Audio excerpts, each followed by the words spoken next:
फसाद हुआ? दंगे फसाद की बात नहीं है। तो बंदूक की नोक कहां से आ गई सर? जो नाज़ारे जी कह रहे हैं भाई, मैं तो ना कोई गाड़ियां चली, ना कोई गाड़ियां चली, कुछ भी नहीं हुआ। दुनिया में ऐसा पहला ऐसा आंदोलन हुआ है कि इतने दिन तक कोई संपत्ति का, हम तो कह रहे हैं ना, आप करो आंदोलन बहुत होते हैं। 2 घंटे के अंदर 100 बसों को फूंक देते हैं अगर कुछ भी बात हो जाती है। शांतिपूर्ण किसने चलवाया? तो फिर बंदूक की नोक उससे कहा जाएगा, इससे कहा जाएगा? तो है, बंदूक ही तो है कि भाई सर शांतिपूर्वक चलाया आम जनता ने, शांतिपूर्वक चलाया, क्योंकि आम जनता चाहती है कि जन लोकपाल बिल आगे आए। जनता चाहेगी, अगर जनता चाहेगी। अच्छा, मैं चाहूंगी आप ये माइनॉरिटीज की बात आई थी उसका जवाब दीजिए। माइनॉरिटीज की क्या बात है? कि हम माइनॉरिटीज में, हमारा एक संविधान में प्रॉपर एक चीज है कि माइनॉरिटीज के चक्कर में हम कोई आरक्षण नहीं कर सकते। जो भी ये बनाया गया है संविधान के तहत बनाया गया है, ये तो गैर संवैधानिक बात आ रही है। अगर संवैधानिक का इनको शायद या तो कानून का पता नहीं है, लटका रहेगा मामला। यही चाहते हैं कांग्रेस और सरकार, यही चाहती है। कांग्रेस और सरकार यही चाहती है कि असंवैधानिक निर्णय ले लिए जाए, फिर कुछ लोग कोर्ट में जाएं ताकि मामला लटका रहे और उनका दाल दरिया बनता रहे। संविधान के अकॉर्डिंग तो नहीं है सर। ये लोग या तो कानून जानते ही नहीं है, जो इनके जिन्होंने ये लोकपाल बनाया है, कपिल सिब्बल, पी चिदम्बरम, सारा देश जानता है, उनका नेचर जानता है, वो काफी बुद्धिजीवी है कि लोगों को कैसे पागल बनाना होता है, उनको काफी अच्छी तरह से आता है। अब इनको इससे ज्यादा कुछ नहीं कि इन्होंने क्या है कि पूरे देश की जनता को पागल बनाया है, और शायद ये इस गलतफहमी में है कि जनता इस चीज को नहीं समझ पाएगी, लेकिन जनता समझती है कि इन्होंने किस तरह जनता को। इसके अलावा एक बात, आप इस बात को मानते हैं ना, जनता समझदार है, जनता समझ लेगी। अगर अन्ना जी इतने ही वो हैं, उन्होंने देश से भ्रष्टाचार मिटाना है, तो वो अपने फॉलोवर्स को कहे आओ हम सब मिलकर कसम खाते हैं, आपको शायद आपने देखा नहीं है भ्रष्टाचार मिटाने। एक मिनट सुनो ना, पहले सोनिया और आडवाणी को बोलिए, अन्ना की टीम में भी बहुत कमियां निकल कर आई थी, ये तो बात हम मानेंगे, इस चीज को हम नहीं छोड़ सकते। अरे हम कब ये कह रहे हैं कि हमारे चंद्र है, हमारे को डालिए ना, ये लोकपाल लेके आइए। अन्ना जी ने तो ना सिर्फ एक मिनट, अन्ना जी ने तो सिर्फ ये है कि आरोप ही लगाने हैं, पहले से ही वो तैयार है कि नहीं हम तो हरियाणा के अंदर जैसे हिसार में इलेक्शन थे उसका विरोध करने के लिए आगे। अन्ना जी को ये अच्छा नहीं लगता, अन्ना जी ये कहे भाई ईमानदार आदमी को चुने अच्छा लगता है, अन्ना जी ये कहे इस आदमी को चुने अच्छा लगता है, लेकिन वो ये कहे अगर वो ये कहे कि कांग्रेस का विरोध करना ये अच्छा नहीं लगता, उनके जैसे लेवल पे हम अन्ना जी की इज्जत करते हैं, जिम्मेदारी कांग्रेस की करते हैं, जिम्मेदारी कांग्रेस की बिल बनाना है, यहाँ चौटाला की जिम्मेदारी नहीं है, विष्णु की जिम्मेदारी नहीं है। सर वो तो बात अलग थी, बिल्कुल अलग कैसे थी, हमें अपने मूवमेंट में कैसे प्रेशर देना है। तो वो तो आम जनता का डिसीजन होगा ना सर, आम जनता जो चाहेगी वो लेकर आएगी। हिसार की जनता ने, हिसार के लोगों ने जाके वहाँ पे जिन लोगों ने मूवमेंट किया था, उन्होंने जाके ये कहा था कि आप यहाँ पे आइए, यहाँ पे जरूरी है। जी मैं प्रदीप जी के पास आना चाहूंगी। जी सतीश जी एक मिनट, जी कहिए। मैं कहना चाहता हूँ हम इस बहस को व्यक्तिगत रूप से या आलोचना का विषय ना बनाएं। बिल्कुल सही जी। लोकपाल बिल हमें चाहते हैं, सब चाहते हैं, सभी पार्टियां चाहती होंगी और आम आदमी तो बिल्कुल चाहता है कि एक सशक्त लोकपाल बिल आए ताकि भ्रष्टाचार पर लगाम पाई जा सके, लगाई जा सके, और लोकपाल से भ्रष्टाचार मिट जाएगा इस भ्रम में भी किसी को नहीं रहना चाहिए। लेकिन भ्रष्टाचार के खिलाफ एक ढांचागत हथियार लोगों के सामने आ जाएगा, एक ऐसी व्यवस्था खड़ी हो जाएगी जिसके माध्यम से, एक मैं उदाहरण देकर के अपनी बात को स्पष्ट करना चाहूंगा। जैसे इंडियन रेलवे के अंदर लोग सफर करते हैं, भारतीय रेल में, तो बहुत से लोग बिना टिकट भी करते हैं, थूकते भी हैं, मूंगफली खाते हुए उसका डंगा भी उसमें डालते हैं, और भी कई गैर जरूरी और अवांछित काम उसमें होते हैं, लेकिन वो लोग मेट्रो में कर पाते हैं क्या? बिल्कुल। ठीक इसी तरह से जब एक लोकपाल सामने आ जाएगा, एक प्रभावी, सशक्त, मजबूत, कारगर लोकपाल बिल आ जाएगा, उसके लिए एक व्यवस्था खड़ी हो जाएगी, तो आम व्यक्ति या खास आदमी जो भी है वो भ्रष्टाचार करने में डरेगा, और जो भ्रष्ट व्यक्ति होगा उसके खिलाफ शिकायत की जा सकेगी, उस शिकायत का निपटारा हो सकेगा, भ्रष्ट व्यक्ति को सजा मिल सकेगी। सिर्फ इतना ही मानना है, लेकिन सरकार जिस तरह के अड़ंगे डाल करके इस बिल को प्रभावशाली ढंग से पेश होने में और उसको पास होने में अड़ंगे डाल रही है, मुझे लगता है कि सरकार की नीयत में कहीं ना कहीं खोट है। जी, इसमें इन्हीं अड़ंगों में एक चीज और मेरे जहन में उठ रही है कि एक हम गैर संवैधानिक जब हम बात कर रहे हैं तो 253 जो के तहत, सेक्शन 253 के तहत इस बिल को पास किया जा रहा है। ये भी तो कहीं ना कहीं एक दिक्कत है। इस सेक्शन के तहत क्या हो गया कि जो भी सेंटर में आएगा वही पूरी स्टेट्स को लागू करना पड़ेगा एज इट इज, बिल्कुल भी अमेंडमेंट। ये देश के संघीय ढांचे के लिए खतरा है। हाँ, संघीय ढांचे के लिए, क्योंकि संविधान में भी एक चीज जो फेडरल स्ट्रक्चर है, दो चीजों के लिए होता है, या तो डिफेंस के लिए या हमारा कोई फॉरेन पॉलिसी आती है उसके लिए हम इस सेक्शन को यूज करते हैं, और इन चीजों के लिए हम 252 को यूज करते। तो क्यों 253 को यूज किया जा रहा है सतीश जी?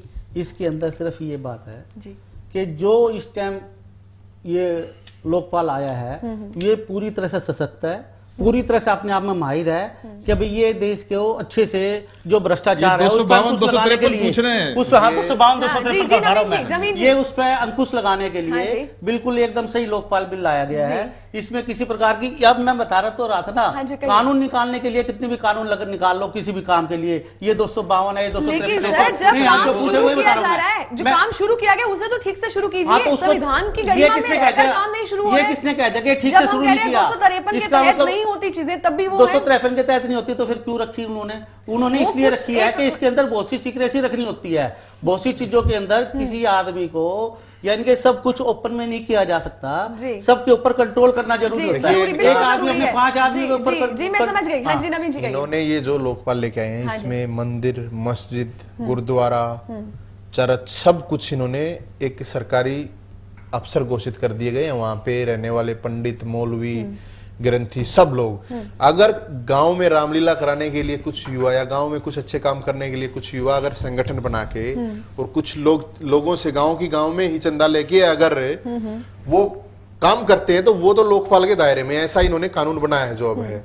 और जो पॉलिटिकल पार्टियां हैं, कोई पॉलिटिकल पार्टियां इसमें नहीं है, 90% ब्यूरोक्रेट्स हैं वो बाहर हैं, एनजीओ इसमें शामिल हैं। अब एनजीओ हमने अब इन्होंने जो छोटे छोटे संगठन है, किसान संगठन है, मजदूर संगठन है, इन्होंने सब कुछ लोकपाल के अंदर शामिल कर लिया गया है। हाँ। तो इनको अपनी तो पार्टी की तरफ से कोई मानने की बात है कि बहुत बड़ी बड़ी चीजें जो हम सीबीआई की भी बात कर रहे थे पहले, कॉलेज सब कुछ कोई भी चैरिटी के लिए चलाता है, कोई भी अपनी तरफ अलग अलग संगठन चलाते हैं, बहुत अच्छे भी काम करते हैं। हाँ, सब कुछ इन्होंने शामिल कर लिया गया है।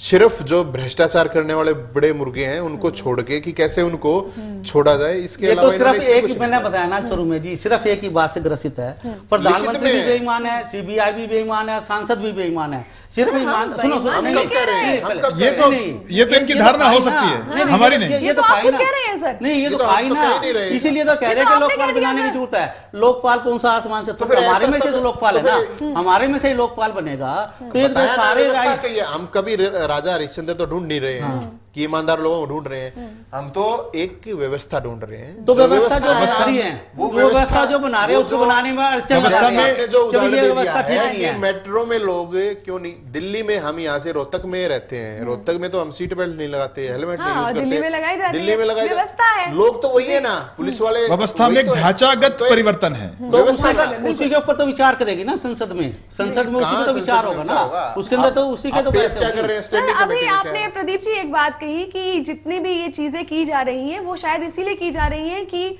अच्छी तरह से ये जो बिल है वो पेश ही ना हो सके, मतलब किसी ना किसी समस्या में वो उलझता रहे। ठीक है, मैं इसे आगे बढ़कर सोचता हूं जी, मुझे लगता है इस समय केंद्र सरकार और सत्ताधारी कांग्रेस वो अपने ऊपर इस आरोप से मुक्त होना चाहती है कि हमने ये बिल पेश नहीं किया। वो पेश बस इतनी भर बात है। हाँ, इतनी भर बात है, इससे ज्यादा उनके मन में या उनके आचरण में किसी भी तरह की वो प्रतिबद्धता और कटिबद्धता नहीं है जो लोकपाल बिल के प्रति होनी चाहिए। जी बिल्कुल सर, मेरा सवाल कुछ और है। मैं आपसे ये पूछना चाह रही हूँ कि अभी हम कांग्रेस की बात कर रहे हैं, ठीक है, हमारे प्रशासन में कांग्रेस है, हम कह रहे हैं कि कांग्रेस नहीं होने दे रही पेश, लेकिन इस बिल के लिए लगभग 50 साल से, पिछले 50 सालों से हम लड़ाई लड़ रहे हैं। इन 50 सालों में बीजेपी की हमारी गवर्नमेंट भी आई है, तो उसने क्यों नहीं पास किया, उसने क्यों नहीं पेश किया ये बिल? आपने बहुत सही सवाल किया है, लेकिन मैं कहना चाहता हूं कि जितनी जरूरत आज महसूस की जा रही है लोकपाल बिल की, देखिए भ्रष्टाचार तो शुरू से है, भ्रष्टाचार तो शुरू से है। जितना भ्रष्टाचार के विरोध में, जितना भ्रष्टाचार के विरोध में आज जनमत बना है, चाहे उसका श्रेय अन्ना जी को जाता है या भ्रष्टाचारियों को जाता है? अन्ना जी को श्रेय कैसे गया? नहीं सर, इनके जो अपोजिशन पार्टी है, अपोजिशन पार्टी अच्छे से अपोज नहीं कर पाई, इसलिए अन्ना जी को आना पड़ा। अगर बीजेपी में ये होता, आपने जो सवाल किया है मैं उसी का जवाब दे रहा हूं, मैं उसी का जवाब दे रहा हूं। अभी आपने खुद कहा कि प्रणब मुखर्जी जब अपोजिशन में थे वो चाहते थे कि इस बिल को लागू कर दिया जाए, ये बिल पेश हो जाए, लेकिन अगर आज वो रूलिंग पार्टी में है तो इस बिल को पेश होने नहीं दिया जा रहा। तो क्या बीजेपी अगर कल को रूलिंग पार्टी हो गई तो क्या वो बिल को पेश होने देगी? बीजेपी एक अकेली ऐसी पार्टी है जिसने अन्ना जी के आंदोलन में जन लोकपाल बिल के समर्थन में संसद में अपनी बात कही। और मैं याद दिलाना चाहता हूं, जब अनशन दिल्ली में चल रहा था, अगर बीजेपी पार्लियामेंट के फ्लोर पर लोकसभा में सुषमा स्वराज के माध्यम से और राज्यसभा में अरुण जेटली के माध्यम से अपनी बात ना कहती तो शायद हालत ज्यादा बिगड़ सकती थी। और आज जन लोकपाल बिल के पक्ष में अक्षर से सिर्फ भारतीय जनता पार्टी उसका समर्थन कर रही है। ये तो आज की बात है ना सर, आज तो ऑपोजिशन में है ना। नहीं, जब हम पोजीशन में थे, पहले कह रहा हूं, हर चीज का एक वक्त होता है, हर चीज का एक वायुमंडल बनता है। आज जो जनमत भ्रष्टाचार के विरोध में आज है उसके भी कारण है। उसमें 2G स्पेक्ट्रम नहीं हुआ था, उस समय 1,76,000 करोड़ रुपए के घोटाले नहीं हुए थे। और उसका श्रेय अन्ना टीम को जाता है, उसका श्रेय मैं कहता हूं मीडिया के साथ साथ सुप्रीम कोर्ट को जाता है। अगर सुप्रीम कोर्ट नहीं होती, अगर सुप्रीम कोर्ट में लोग नहीं जाते और सुप्रीम कोर्ट सरकार को हिदायत नहीं देती और कंट्रोलर, ऑडिटर और जनरल इन सब घोटालों को नहीं खोलती, तो ये सब चीजें ना हो पाती। फर्क सिर्फ इतना है, घोटाले उस टाइम इससे ज्यादा थे। अब कोई तो आज आप सरकार में उनको उजागर कीजिए, सजा दीजिए। उजागर हो रहे हैं। आप लोगों ने कहा कि टेलीकॉम घोटाला, मैं एक बात स्पष्ट करना चाहता हूं कि 1999 से लेकर के 2005 तक की नीतियों का हम खुलासा करेंगे, लेकिन कपिल सिब्बल आज तक नहीं कर पाए। सरकार में होते हुए भी, हमने सरकार में होते हुए भी कोई आदमी ने मान लिया गलत कार्य किया है तो उसको बाकायदा कोर्ट के अंदर दिया है। किसको दिया है? सुप्रीम कोर्ट के माध्यम से मिला। इसमें सरकार का रोल नहीं है, सरकार का काम तो बचाने का रहा है। ये तो सुप्रीम कोर्ट की सक्रियता, सुप्रीम कोर्ट की सक्रियता और मीडिया की भूमिका, इन दो की सक्रियता के कारण से ही उनको सजा मिली है। वरना मनमोहन सिंह तो ए राजा की गिरफ्तारी से पहले उसका बचाव करते रहे थे, कपिल सिब्बल उसका बचाव करते रहे थे। सरकार के वो हमारा इशू भटक रहा है, ये अनफॉर्चुनेट है, सरकार का इसमें कोई रोल नहीं है। देखिए भ्रष्टाचार की बात आती है बार बार, उसी के लिए लोकपाल बिल को लाने की बात कर रहे हैं। हम आपसे एक सवाल और पूछना चाहेंगे, ये सवाल है कि सीबीआई को लोकपाल के अंदर क्यों नहीं रखा जा रहा? अगर हम एक बार मैं करना चाहूंगी, एक साइड हमने लोकपाल रख दिया, एक हमारी सीवीसी है, एक साइड हमारा सीबीआई है और कोर्ट हमारा अलग है।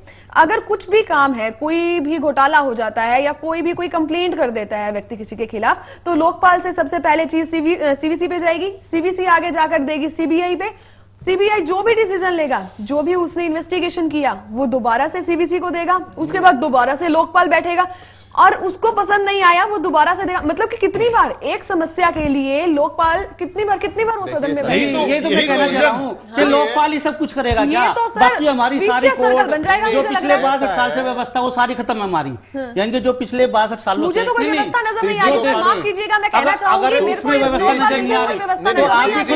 आप पहले से ग्रसित है। देखिए इसमें एक कंफ्यूजन से दूर करना चाहूंगा। इसका मतलब तो ये हुआ पहले से ही हम ये सोच रहे हैं, इसका मतलब तो हम ये सोच रहे हैं। इसमें एक बात सब कुछ पहले से मैं अपने दर्शकों के लिए भी और हम सब के लिए एक बात स्पष्ट करना चाहूंगा। जो सीबीआई को स्वतंत्र करने की, उसको स्वायत्ता देने की बात है, सीबीआई एज ए होल की बात नहीं है।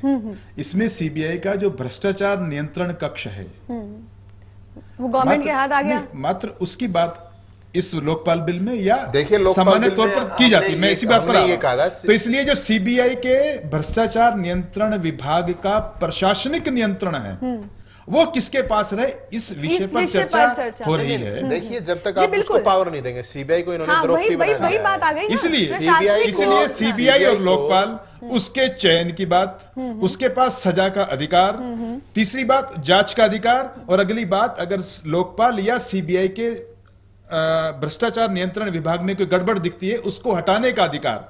इन 4-5 मुद्दों पर विशेष तौर पर मतभेद